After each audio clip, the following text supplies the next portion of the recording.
Hello and welcome to another episode of 1000 Actually Fun Books. Today we're reviewing a comedy, The Authoritative Calvin and Hobbes by Bill Watterson. So this book falls into the graphic novel broad category. There's 4 different kinds of graphic novels. There's the Sunday Funnies, of which this one is. There's manga, I think that's how it's pronounced. There's the comics that you generally think of when you think of comics dealing with superheroes, and then we'll just say graphic novel other, and they can be non-fiction books or all sorts of things. So this one is the Sunday Funnies, and this one is Calvin and Hobbes is one of the funniest Sunday Funnies ever created. I am old enough that my parents got the Sunday Funnies. In fact, they got newspapers every day. And by the time I was in middle school, in the morning at breakfast, I pull out the comics and read them with breakfast while my parents are reading different parts of the paper. And Calvin and Hobbes was one of my favorites. There were a couple others that were good, but Calvin and Hobbes was probably the best. And it was very sad when they stopped making them.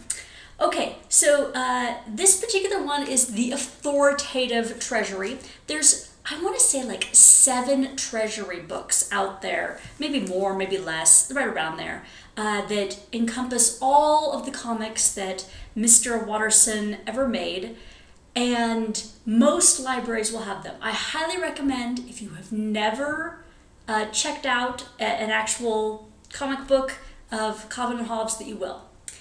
So let me get into kind of the plot and what it is that makes it funny. And I'm actually going to put up on the screen a couple of his comics. Not too many because they are still on copyright, but I can do so for review purposes. And I highly encourage you to go and watch it yourself. Go do your own view. Okay, so the plot revolves around Calvin. So he is the little boy in this picture. He's 6 years old. And he has a stuffed tiger that's actually in reality, in real time, that everybody else sees, is the same size as Calvin, maybe a little smaller. His best friend, Hobbes, the stuffed tiger. But you see Hobbes really big like this frequently in the comics because the story is all about Calvin's imagination. And Calvin plays with his best friend, stuffed tiger, Hobbes, all the time. And in his imagination, Hobbes is much taller than him, a real tiger. And that's part of what makes it so funny, is because he's doing things in his imagination. Everybody else, an adult would look at him and go, "What happened? What are you doing? Why are you doing this?" And when you see in his mind, his imaginative world, it can be like, "Oh, that's why he did that," For example, the mom comes in and kisses him goodnight and says, "Don't let the bed bugs bite," and leaves. And he's like, "Oh no, bed bugs." And then you start seeing like a ginormous, car-sized bug try and crawl out from between his mattresses. He's like, "No, we gotta kill it. And quick, you Hobbes, put a piece of furniture on top of it to squish it, and I'll go run and get the bug spray."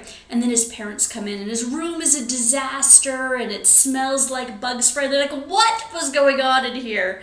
And you see the little stuffed tiger on the bed. And he's like, and Calvin's like, "Quick, Dad, grab the fly swatter." And according to the adults, nothing is going on except Calvin is making a huge mess. But in Calvin's imagination, all these things are actually happening, and so it makes for very funny episodes. I introduced these to my 10-year-old, and he was practically rolling on the floor with laughter when I was first introducing it to him. They are pretty typically very funny. Not every one of them. Obviously, not everyone will hit the right note. But by and large, there's a lot of laugh out loud humor in these. I love it. So let's go and look at a couple comics. I'll actually put them up on the screen so you can see a couple that I cut and paste off the internet. Okay, here is our first one that I'm going to show you. It is an example that is pretty famous in the Calvin and Hobbes books, his snowmen sculptures. And they're always hilariously, unrealistically amusing. Kind of sometimes a little bit morbid because his snowmen are usually being, destroyed or killed in some weird way. And here is his dad walking past going, I don't think the schools assign enough homework. Here's another one of my favorites. Hobbes is there sleeping, and normally Hobbes is the one pouncing on Calvin. So this one is a funny reversal right there because you have Calvin pouncing on Hobbes. And midair you have Calvin regretting the decision. And in the end he says, I keep forgetting that 5 of his 6 ends are pointy when he lies like that. And you notice at the end he's going away all looking like scratched up, beat up, like Hobbes actually did something. And this is also another running gag in this because it acts like Calvin totally actually can get, things happen to him because Hobbes is a real tiger. But we all know he's really a stuffed tiger. So how exactly did that happen? We don't know. And my final comic was another one that is a snowman one. This one is Calvin looking at his morbid snowman and saying to his mom, you don't like my snowman house of horror, do you? And again, this is just another example of how he does really funny but kind of weird snowman.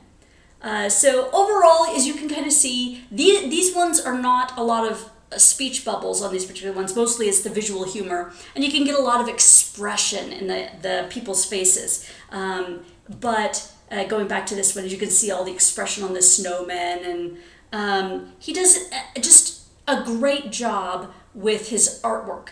And then some of them are less artwork and a lot more words. It just kind of depends on what's going on with that particular comic.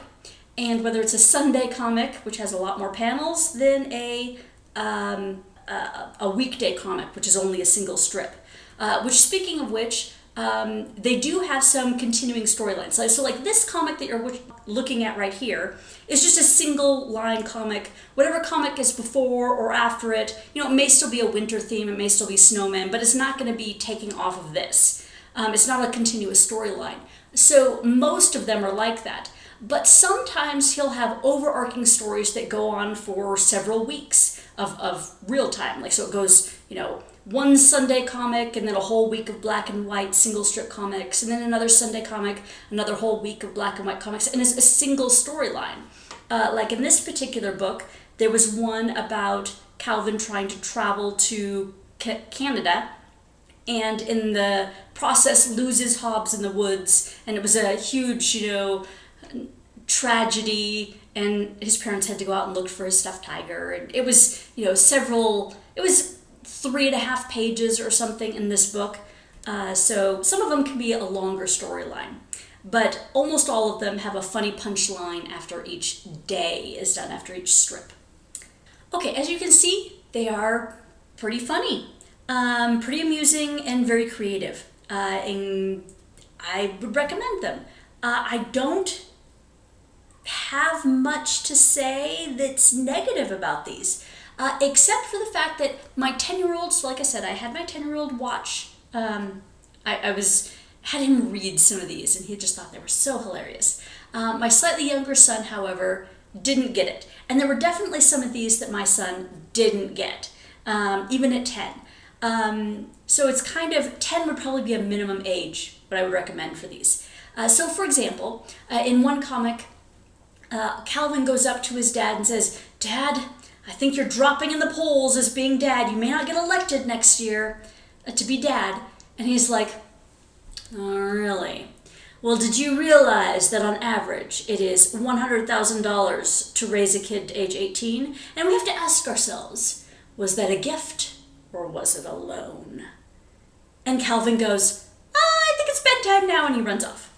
And for an adult, that's amusing. Because you understand what is going on here. That the dad is saying, am I going to make you pay back how much it cost to raise you, child, or not? And Calvin totally gets it and is running away basically doing, oh, never mind, you're doing great, Dad. We're not going to talk about this anymore. He will forget about it because I don't want to have to pay back the loan.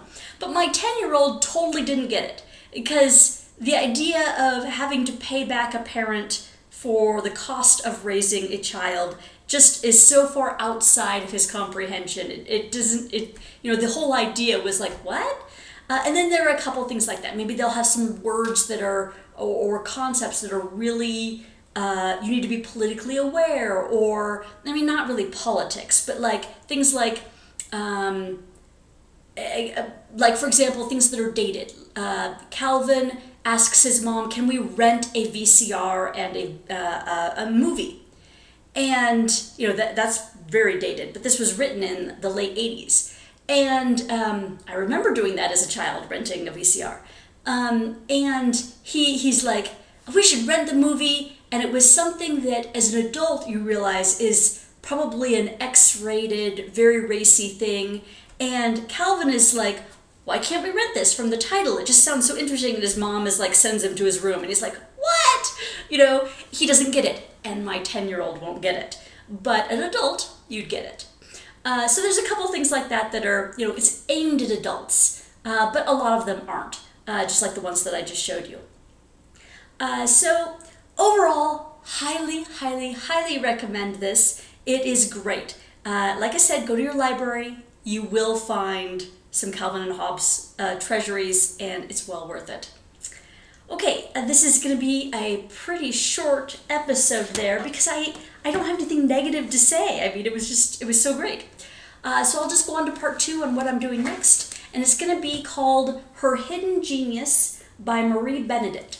So this author has apparently done a whole bunch of historical fiction books, and this one focuses on a woman, a real person called Rosalind Franklin, who was, right after World War II, helped do some scientific discoveries. It sounds like maybe mostly in Paris. So we'll talk about her book next time, and thank you for watching.